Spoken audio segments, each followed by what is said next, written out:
Si la gauche italienne s'est unie du centre démocrate chrétien jusqu'à une partie de l'extrême gauche, en tout cas de la gauche communiste telle qu'elle s'était maintenue après les transformations de l'ancien parti communiste italien, c'est parce qu'il y avait un adversaire commun.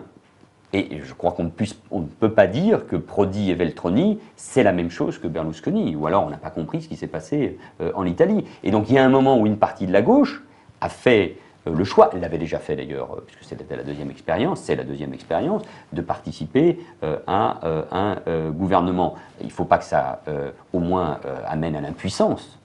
Je vais faire un commentaire donc, sur la coalition arc-en-ciel qu'on nous propose pour la France. Il faut que ça soit efficace.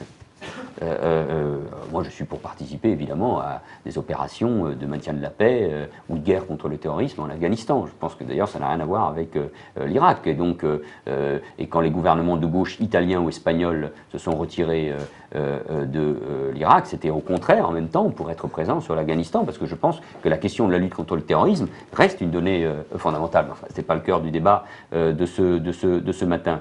Mais l'exemple italien doit nous amener à être très attentif par rapport à ce que nous faisons nous-mêmes.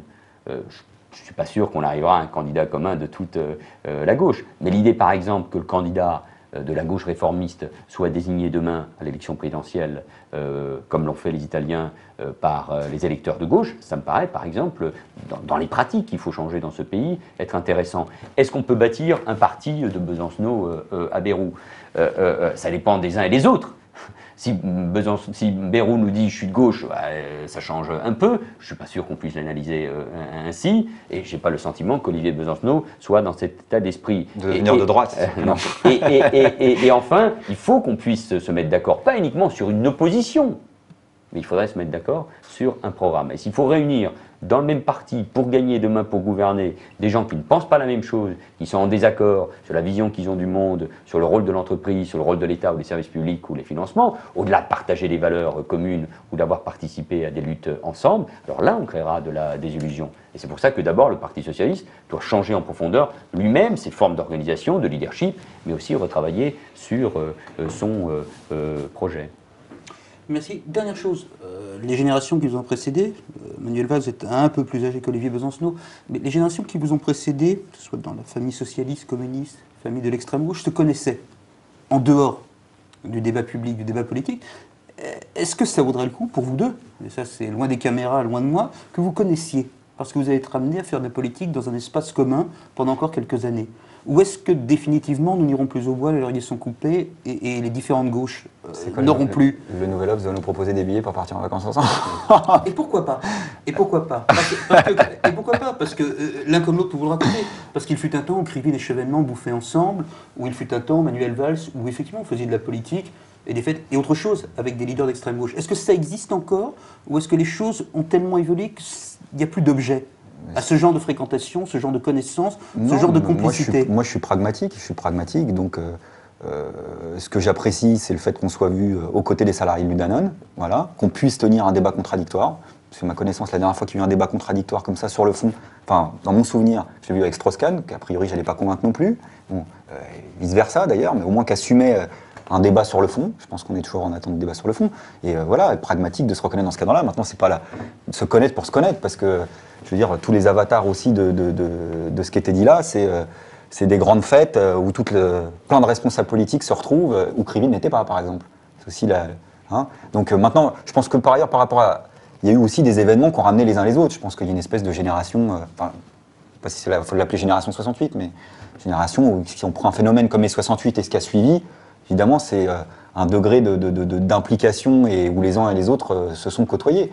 Qu'on n'a pas connu d'abord ce type d'explosion sociale là ici, et puis parce que les uns et les autres n'ont pas suivi les mêmes trajectoires, et l'implication du PS, par exemple, dans ce type d'explosion sociale ne sera pas tout à fait la même. Maintenant, moi, je suis quelqu'un de pragmatique. Ceux que je croise dans les combats, voilà, je les... c'est pas, pas dire que je partirai en vacances avec eux, mais c'est pas une question. La solution, c'est pas se connaître plus. Enfin, en tous les cas, voilà, la réponse au problème politique, je veux dire, voilà, ce que vous venez de dire, vous l'avez pensé, vous l'avez réfléchi, vous l'assumez. Moi, c'est la même. Je pense qu'il y a en effet un côté à s'assumer. Mais il n'y aura plus de tutoiement. Mais moi, je tutoie pas parce que pour l'instant, voilà, si on se croise plus souvent dans les luttes, je tutoierais, c'est pas un problème pour moi. Par exemple, Harlem Désir, dont on parlait, c'est quelqu'un que j'ai croisé dans le mouvement altermondialiste. Voilà. Donc j'ai appris à le tutoyer. Si je le voyais sur un plateau télé, je le tutoierais. Ça poserait pas un problème. Je ferais pas semblant. Je veux dire, c'est comme ça. Julien Drey m'a tutoyé, je le connais pas.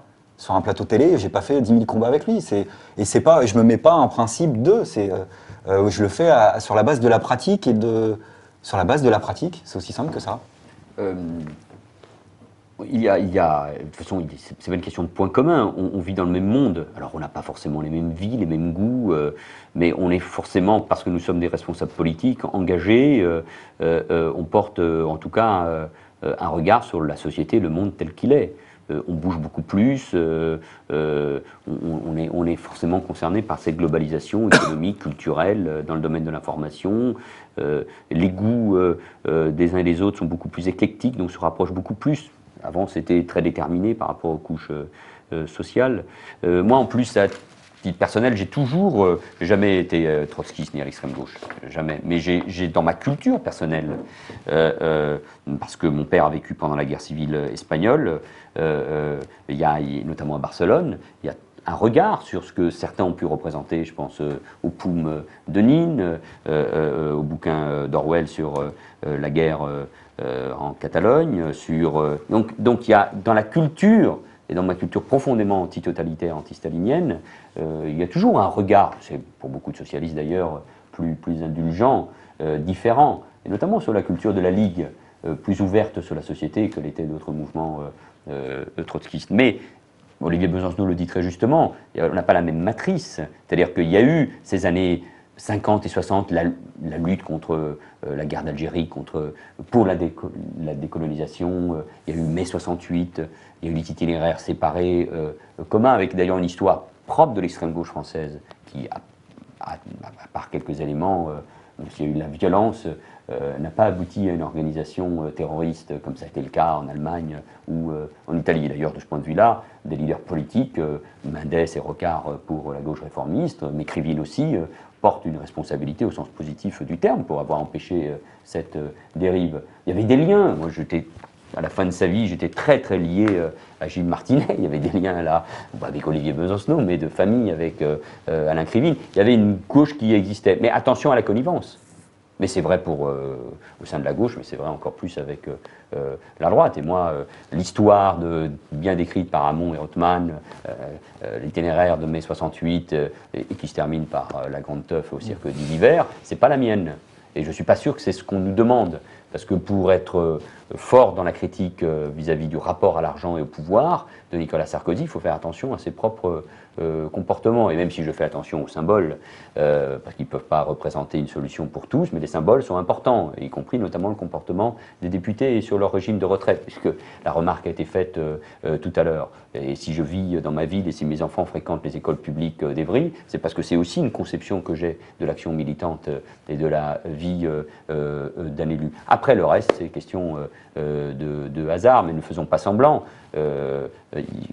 Entre responsables politiques, même s'il faut que ça soit un débat civilisé, fort heureusement, il y a des différences et il faut qu'elles soient assumées. Merci à tous les deux. Merci. Hors caméra, je tutoie l'un comme l'autre. C'est vrai. Je confirme.